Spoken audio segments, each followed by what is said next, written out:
Assalamualaikum warahmatullahi wabarakatuh. Kami dari kelompok 2 akan menampilkan laporan praktik penerapan gaya Lorentz yang beranggotakan Alivia Putri Taufani, Ilya Siti Akila, Lintang Oktavian Dari, Puspita Dulestari, Resa Cita Charunisa, dan Siti Aisyah. Adapun daftar isi dari laporan ini yaitu ada landasan teori, alat dan bahan, cara kerja, hasil percobaan, dan kesimpulan.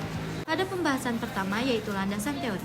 Gaya Lorentz adalah gaya yang muncul ketika suatu muatan listrik atau arus listrik bergerak di dalam medan magnet. Ketika arus listrik mengalir melalui sebuah penghantar, muatan-muatan di dalam kawat tersebut bergerak.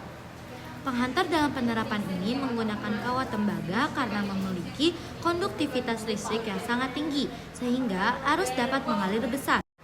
Nah, kalau kawat itu ditempatkan dekat magnet yang lebih kuat, kedua medan magnet ini saling berinteraksi. Interaksi inilah yang menghasilkan dorongan atau tarikan yang disebut dengan gaya Lorentz. Percobaan kayak di video ini adalah contoh dasar dari motor listrik sederhana. Motor listrik bekerja dengan memanfaatkan gaya Lorentz agar kumparan atau kawat bisa terus berputar. Ketika arus dari baterai mengalir lewat kawat dan kawat itu berada di dekat magnet neodymium, maka kawat langsung terdorong dan bergerak memutari baterai. Selanjutnya kita masuk ke cara pembuatan yang memerlukan alat dan bahan baterai besar, kawat tembaga 0,6 mm, magnet neodymium 15 x 3 mm, solatip, cutter, dan tang. Cara kerja 1. Kawat tembaga dipotong dan dibentuk sedemikian rupa supaya ujung bawahnya menyentuh kutub plus dan min baterai dan bagian atas kawat menyentuh kawat tembaga yang berbentuk bulat.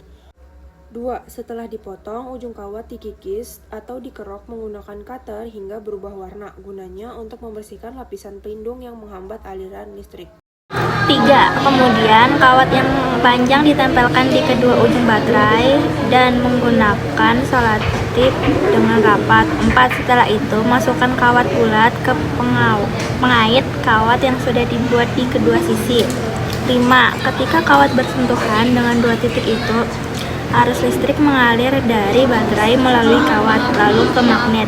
Karena magnet menciptakan medan magnet kuat di sekitar bagian sekeliling baterai, arus yang lewat kawat langsung bertemu medan magnet dan disitulah gaya Lorentz muncul. Gaya ini yang bikin kawat berputar di atas baterai.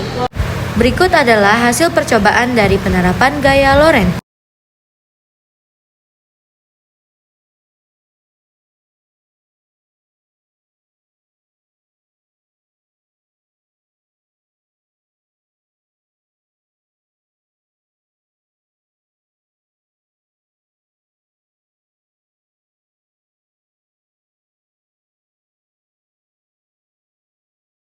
Saat kawat ditempelkan pada baterai dan magnet, kawat mulai berputar sendiri mengelilingi baterai. Putaran terjadi stabil selama kawat tetap menyentuh bagian atas baterai dan magnet di bawah.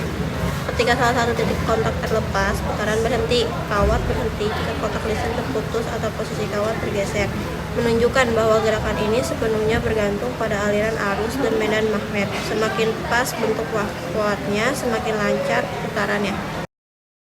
Nah, sekarang kita sudah berada di akhir video laporan ini. Mari langsung saja saya bacakan kesimpulannya, yaitu percobaan membuktikan bahwa gaya Lorentz dapat menghasilkan gerakan mekanis nyata pada kawat yang dialiri arus di dalam medan magnet. Kombinasi baterai sebagai sumber arus, kawat tembaga sebagai konduktor, dan magnet neodymium sebagai sumber medan magnet kuat berhasil menciptakan putaran stabil pada kawat, menunjukkan prinsip dasar kerja motor listrik sederhana. Mungkin itu saja yang dapat kami sampaikan pada laporan hari ini. Terima kasih atas perhatiannya. Wassalamualaikum warahmatullahi wabarakatuh.